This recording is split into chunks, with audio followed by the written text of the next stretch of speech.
Someone must have been telling lies about Joseph K. He knew he had done nothing wrong, but one morning, he was arrested. Instead of his normal breakfast, he finds a stranger permanently disrupting his routine.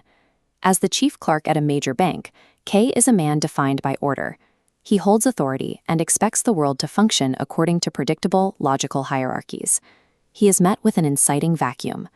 Two men in close-fitting black clothes have occupied his living room, but they have no warrant and name no crime. They tell him simply that the law is attracted by guilt, and his case is underway. The court bureaucracy is parasitic. It takes over the bedroom of a neighbor, Miss Bursner, and even recruits K's own junior bank colleagues to act as witnesses to his arrest. By turning a private bedroom into a makeshift courtroom, the state removes the boundary between public authority and domestic life. When the state can occupy a citizen's most private space without explanation, the accused is left with no sanctuary. At the bottom of this legal system are the warders, Franz and Willem.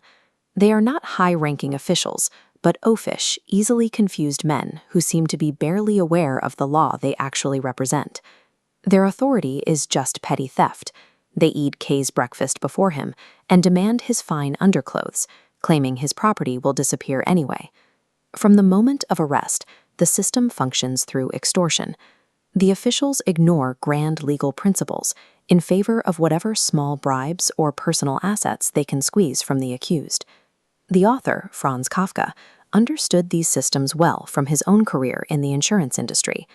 To describe this surreal world, he uses a remarkably detached, bureaucratic tone. With this journalistic style, Kafka makes the absurd rules of the court feel like a physical reality. When justice is administered by men who steal breakfast and solicit bribes, the law is stripped of its traditional dignity. It becomes a hierarchy of thieves rather than an instrument of the state. When K travels to his first hearing, he finds the court located in a sprawling suburban tenement. He climbs through narrow, crowded hallways just to locate the correct room in the attic. The courtroom is a physical trap. The air is thick with smoke and fog, and the ceiling in the gallery is so low that spectators are forced to use pillows to keep from hitting their heads against the roof.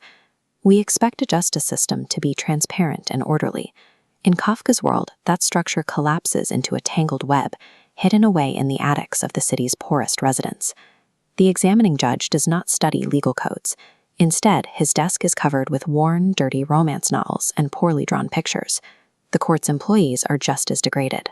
The court usher is forced to watch as a law student openly carries his wife off to serve the judge, a situation the usher is too dependent on the system to stop.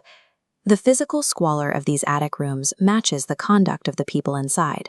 The rotting stairs and the overcrowded tenements provide the setting for a court that values romance novels over actual law. During his hearing, K attempts to fight back using the tools of his old life. He uses grand oratory and logic to expose the organization's corruption to the gathered crowd. He hears applause and believes he is successfully winning the room over. He sees the crowd split into factions and thinks he has found a way to turn the system against itself. But as K looks closer, he notices a detail on the spectators' collars. Underneath their beards, every man is wearing the same metallic badge. The factions and the applause were an illusion. Every person in the room is an employee of the court. K realizes he was not leading a rebellion. He was simply performing for his captors. When K finally storms out and rejects their authority, the court remains indifferent. The judge merely notes that K has discarded the only advantages he had.